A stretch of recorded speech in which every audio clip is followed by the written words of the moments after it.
네, 감사합니다. 여러분들에게 노래하는 동안에 질문을 드렸죠. 임성규의 직업은 무엇일까? 저의 직업은 뭘까요? 성악가. 성악가. 네.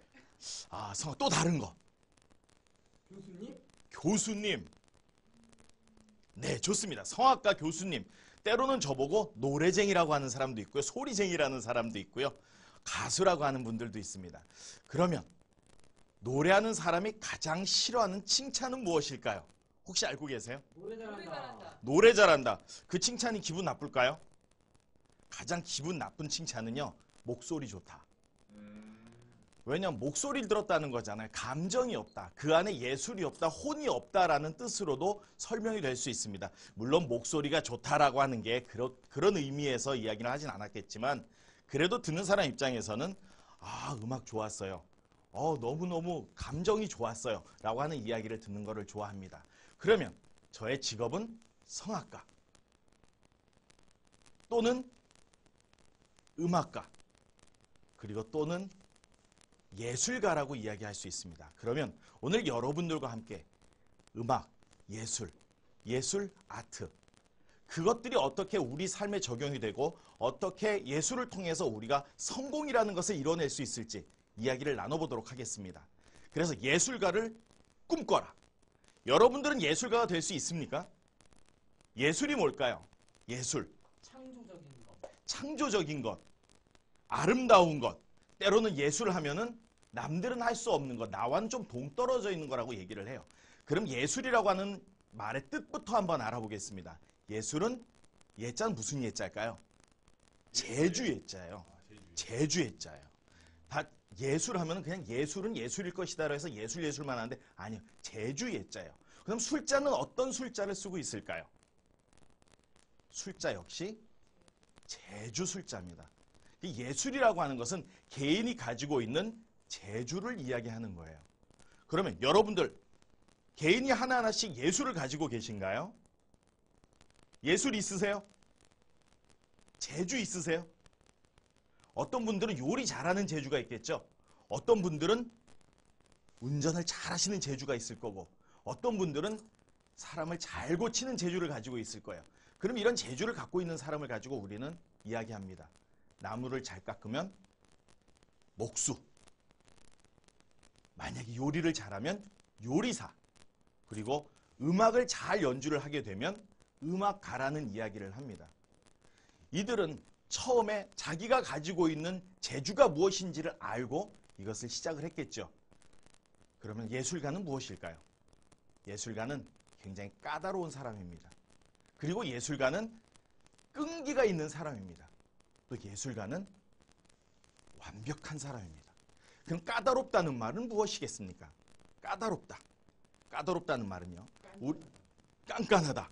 우리 예술가들, 노래하는 사람들, 미술 그리는 사람들은요. 가장 먼저 하는 게 고르는 게 까다롭습니다. 연기하는 사람도 그렇죠. 영화를 할 때 고르는 게 까다롭습니다. 이 하나하나를 나에 맞는 것을 찾기 때문에 까다롭습니다. 마찬가지 여러분들도 어떤 일을 하기 위해서 꼼꼼하게 까다롭게 접근하는 것이 필요합니다. 그 다음 끈기가 있다고 얘기를 하죠. 제가 유학을 하는 동안에 음을 하나 올리기 위해서 보통 저희는 반음 올리는데 1년이 걸린다고 이야기를 해요. 1년 안에 반음을 올려야 되는데 이 반음을 올리기 위해서는 안 되는 날들이 훨씬 더 깁니다. 그날을 끈기 있게 연습하고 끈기 있게 노력을 해야 우리가 1년이 지난 다음에는 반음이라는 음이 올라가요. 반음이 별거 아닌 것 같지만은요. 반음을 가지고 우리가 노래할 수 있는 영역이 약 한 200곡 이상의 차이가 납니다. 그래서 이 반음을 위해서 끈기를 가져라. 마찬가지입니다.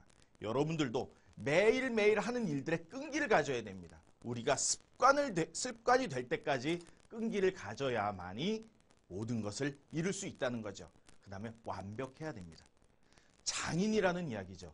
그 부분에 있어서는 나만큼 잘하는 사람이 없어. 내가 제일 잘하는 거예요. 완벽해야 됩니다. 이렇게 모든 것을 이루고 꼼꼼하게 찾고 우리가 끈기 있게 인내를 가지고 노력을 하고 완벽함을 가졌을 때 우리는 그때 예술가라고 이야기를 할 수 있습니다. 그러면 예술가는 목수는 처음에는 목수였지만 끈기 있게 인내를 통해서 이루었을 때 그의 이름을 뭐라고 부를까요? 장인. 아까 봤죠? 요리를 잘하는 사람 요리사였어요. 지금 뭐라고 부를까요? 시간이 지나면 역시 장인. 음악을 하는 음악가였습니다. 음악가가 시간이 흘러서 누구보다도 잘하는 명인이 되었을 때 뭐라 그럴까요? 아티스트. 이들을 우리는 가르쳐 예술가라고 이야기를 합니다. 이 예술가가 됐을 땐 뭐가 좋을까요? 왜 예술가가 되는 것이 필요합니까? 예술은 브랜드입니다. 나를 브랜드로 만들 수 있는 것이 바로 예술입니다. 그리고 다른 사람이 나에게 대하는 대우가 다릅니다. 그것은 단지 우리가 어디서 무엇을 할 때 만들어지는 수익이 다르다는 뜻만은 아닙니다. 내 주위에 있는 사람들도 다릅니다. 세 번째, 위치가 다릅니다. 다른 사람들은 교수님, 성악가, 음악가, 아니요, 예술가는 그보다 훨씬 더 위에 예술가로서의 위치가 있습니다.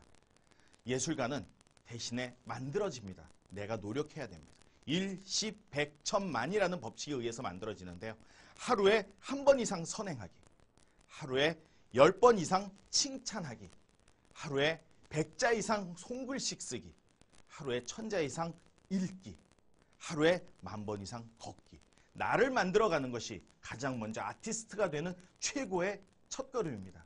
거기에다가 우리는 모든 것들이 항상 아티스트의 입장에서 마인드를 가지고 살아가는 것이 성공이라고 하는 것의 가장 큰 비결입니다. 다시 물을게요. 임성규의 직업은 뭘까요? 예술가. 예술가. 노래하는 사람이 가장 듣기 싫어하는 칭찬은 목소리 좋다. 하지만 가장 듣기 좋아하는 칭찬은 예술이야 라는 얘기를 하죠. 가장 좋은 칭찬입니다. 성악가, 예술가, 이 모든 것들은 이렇게 이야기합니다. 성공을 이루기 위해선 지금 자신의 재주로 즐기고 노력의 습관이 된다면 재주는 자연스럽게 예술이 될 것이다. 아트는요, 혼자 이루어지지 않습니다. 누군가를 만났을 때 진정한 예술이 됩니다. 이 예술은 내가 우선이 아닌 남을 우선으로 했을 때 더 빛을 발하게 됩니다. 배려라는 거죠. 소통이라는 겁니다. 그럴 때 그와 예술이 만났을 때 우리는 이것을 마음을 다해서 했은 하트가 됩니다. 이 모든 것은 마음을 다해야 진심이 되는 거고 예술이 되는 거죠.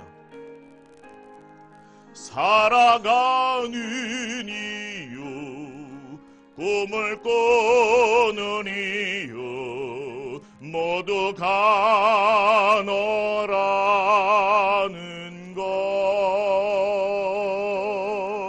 내가 있는 세상 살아가는 동안 더 좋은 것은 없을 거야. 행복한 오늘 멋진